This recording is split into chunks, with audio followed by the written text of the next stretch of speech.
जय हिंद दोस्तों आज की वीडियो में मैं आप सबसे बात करूंगा राजस्थान सेट के विषय में। दोस्तों जैसा कि आप सबको पता होगा राजस्थान सेट का फाइनल आंसर की जारी कर दिया गया है और फाइनल आंसर की के बाद बहुत सारे बच्चों को बोनस अंक भी मिले हैं। आज की वीडियो में हम यही बात करेंगे कि किस सब्जेक्ट में कितने बोनस अंक मिले हैं, आपका रिजल्ट कब तक आ सकता है और फाइनल आंसर की आने के बाद सभी सब्जेक्ट का कट ऑफ कितना रहने वाला। मैं सभी सब्जेक्ट के कट ऑफ के विषय में बात करूंगा, तो मैं उम्मीद करता हूं कि आप सभी लोग इस वीडियो को लास्ट तक जरूर देखेंगे। दोस्तों यदि आपको यह वीडियो अच्छा लगे तो आप इस वीडियो को लाइक कर सकते हैं। यदि आप इस यूट्यूब चैनल पर पहली बार आए हैं तो इस चैनल को सब्सक्राइब करना ना भूलें। दोस्तों जैसे कि आप सबको पता होगा जब राजस्थान सेट का आवेदन हुआ था उस समय टोटल 1,35,000 बच्चों ने इसमें आवेदन किया था। लेकिन अगर पेपर की बात करें तो पेपर देने वाले बच्चों की संख्या 1,09,803 यानी कि 1,35,000 बच्चों ने आवेदन किया था और पेपर सिर्फ और सिर्फ 1,09,803 बच्चों ने इसमें दिया था। अब सबसे बड़ा प्रश्न यह है कि कितने बच्चों को क्वालिफाई किया जाएगा, 6% बच्चों को या 15% बच्चों को। हालांकि मेरे हिसाब से पूछिए तो 15% बच्चों को ही क्वालिफाई करना चाहिए। अगर आप देखें तो इससे पहले राजस्थान सेट का जो एग्ज़ाम हुआ था वो 2012 में हुआ था और अब जाकर के आपका एग्ज़ाम 2023 में हो रहा है। इतना लंबा गैप है और बच्चों को मौका भी नहीं दिया गया ज़्यादा। तो इस हिसाब से देखें तो 15% बच्चों को ही क्वालिफाई करना चाहिए और आगे ना जाने कब ये एग्ज़ाम देखने के लिए मिले। तो या तो आप हर साल राजस्थान सेट का एग्ज़ाम कीजिए या तो फिर आप 15% बच्चों को पास कीजिए।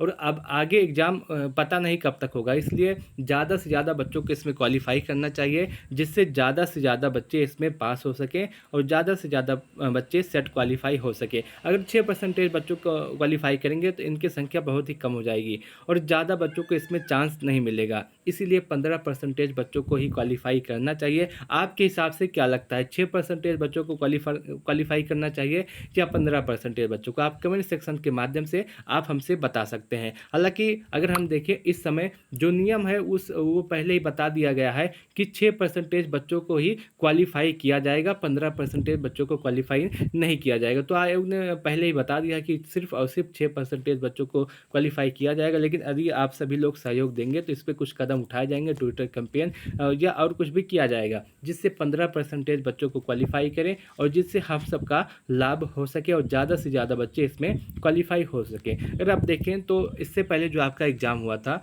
वो 2012 में हुआ था। 2012 में जो आपका एग्ज़ाम हुआ था उसमें जो पैटर्न था वो उसमें पैटर्न में आपका 3 पेपर हुआ था जिसमें फर्स्ट पेपर, सेकंड पेपर और थर्ड पेपर।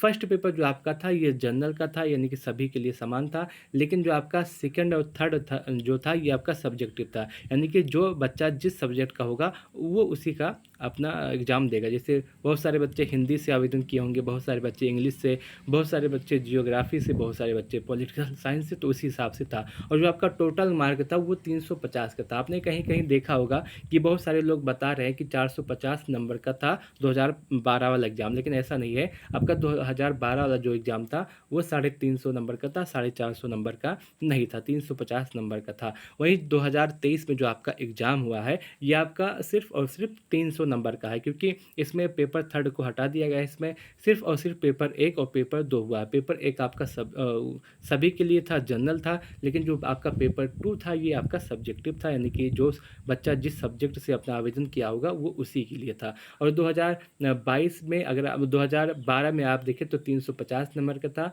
और 2023 में जो एग्ज़ाम हुआ है टोटल 300 नंबरों का हुआ है। तो इसी हिसाब से आपका रहने वाला है। अगर आप देखें फाइनल आंसर की आने के बाद बोनस भी बच्चों को दिए गए। कुछ कुछ सब्जेक्ट में अच्छे बोनस मिले हैं और कुछ सब्जेक्ट में ज़्यादा नहीं मिले हैं। बच्चों को इससे ज़्यादा उम्मीद था कि ज़्यादा बोनस मिल सकता है, हालांकि ऐसा नहीं किया गया है। और लेकिन जितने मिले हैं वो सही है, कोई दिक्कत उसमें है नहीं। और उसके साथ साथ बात करें फाइनल कट ऑफ के विषय में। दोस्तों अगर फाइनल कट ऑफ के विषय में बात करूँ तो आपका फाइनल कट ऑफ इसी के आसपास रहने वाला है।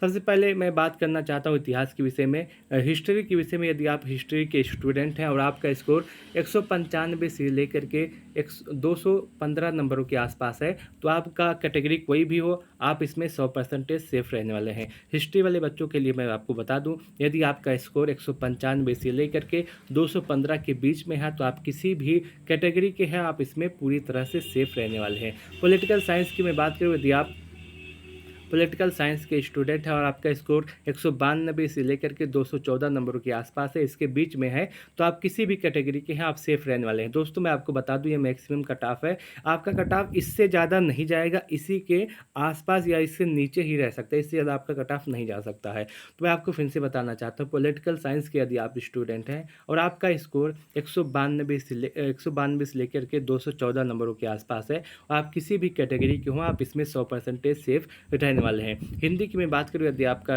हिंदी सब्जेक्ट है और आपका स्कोर 195 से लेकर के 220 नंबरों के आसपास है, तो आप इसमें 100% सेफ है। आप इसमें 2-4 नंबर कम ही मान के चलिए, अगर आप इससे 2-4 नंबर कम है तब भी आपका सिलेक्शन हो सकता है। ये मैंने मैक्सिमम कट ऑफ बताया है, आपका कट ऑफ इससे कम जाएगा। मैं आपको बताना चाहता हूँ कि आपका कट ऑफ इससे ज़्यादा नहीं जा सकता, इससे कम ही रहने वाला है। हिंदी की मैं बात करूँ, यदि आपका सब्जेक्ट हिंदी है और आपका नंबर 195 से लेकर के 220 नंबर के आसपास बन रहा है, तो आप इसमें 100% सेफ हैं। जियोग्राफी की मैं बात करूँ, यदि आपका स्कोर 195 से लेकर के 210 नंबरों के आसपास बन रहा है, तो आप एकदम पूरी तरह से इसमें सेफ रहने वाले हैं। इंग्लिश की मैं बात करूँ, यदि आपका स्कोर 170 से 195 नंबरों के आसपास है, तो आप इसमें 100% सेफ हैं। कॉमर्स की मैं बात करूँ, यदि आपका स्कोर कॉमर्स में 190 से 215 नंबरों के आसपास बन रहा है, तो आप इसमें 100% सेफ हैं। और उसके साथ साथ होम साइंस की मैं बात करूँ, यदि आपका स्कोर 195 से लेकर के 205 नंबरों के आसपास बन रहा है, तो आप इसमें 100% सेफ रहने वाले हैं। यदि आपका स्कोर इतना नंबर या इससे कम है, इससे ज़्यादा तो आपका कट ऑफ नहीं जाएगा, इसी के आसपास है, तो आप सेफ रहने वाले हैं। ये आपका 6% के हिसाब से मैं बता रहा हूँ, अगर 6% बच्चों को पास किया जाएगा तो आपका कट ऑफ इतना ही रहेगा। यदि 15% बच्चों को पास किया जाता है, तो आप इसी में से 10 नंबर कम कर सकते हैं, आपका कट ऑफ आ जाएगा। यदि 15% बच्चों को पास किया जाता है, तो आप 10 नंबर इसी में से माइनस कर सकते हैं। फिलहाल के लिए आपका स्कोर इसी के आसपास है, तो आप यहाँ मान के चल सकते हैं कि आप 100% इसमें सेफ रहने वाले हैं। जो कि मैंने कट ऑफ बताया आपको, सभी जितने भी यूट्यूब चैनल वाले हैं उन्होंने जो कट ऑफ बताया है उसी को एनालिसिस करके मैंने आपके सामने कट ऑफ की वीडियो लेकर के आया हूँ, और आपका कट ऑफ इसी के आसपास रहने वाला, क्योंकि मैंने बहुत सारे यूट्यूब चैनल को देखा जो बड़े बड़े यूट्यूब वाले हैं, जिन्होंने आप सबको पढ़ाया है और जिन्होंने कट ऑफ बताया है, राजस्थान सेट के विषय में ज़्यादा जानकारी रखते हैं। मैंने सभी की वीडियो देखी है, उसके बाद मैं आपके सामने कट ऑफ का वीडियो लाया हूँ, और आपका स्कोर इसी के आसपास है। आप किसी भी कैटेगरी के हैं, आप पूरी तरह से सेफ इसमें रहने वाले हैं। आपका कट ऑफ इससे ज़्यादा नहीं जा सकता, इससे कम ही रहने वाला है। दोस्तों मैं उम्मीद करता हूं कि आपको यह पूरी जानकारी अच्छी लगी होगी, और आपका जो रिजल्ट है बहुत ही जल्द जारी हो सकता है। आप देखेंगे विद इन 5 डेज आपका रिजल्ट आ जाएगा, आज भी आ सकता है, कल भी जारी हो सकता है। आप अगले 5 दिनों के अंदर 5 दिनों से पहले ही आपका जो रिजल्ट है वो जारी हो जाएगा। और यदि आपका इसमें अच्छा स्कोर नहीं होता, आपको ज़्यादा परेशान होने की आवश्यकता नहीं है। आपके पास एक दूसरा मौका है, नेट का आवेदन चल रहा है, आप उसमें आवेदन कर दीजिए। आपका स्कोर अच्छा हुआ हो या ना हुआ हो, उससे फ़र्क नहीं पड़ता। यदि आप आगे देना चाहते हैं, इस क्षेत्र में आगे जाना चाहते हैं, तो आप नेट का आवेदन ज़रूर कर दीजिएगा। मैं उम्मीद करता हूं कि आपको यह वीडियो अच्छा लगा होगा। यदि आपको यह वीडियो अच्छा लगा हो तो वीडियो को लाइक कर सकते हैं। चैनल पे पहली बार आए हैं तो चैनल को सब्सक्राइब करना ना भूलें। वीडियो को लास्ट तक देखने के लिए आप सबका बहुत बहुत धन्यवाद।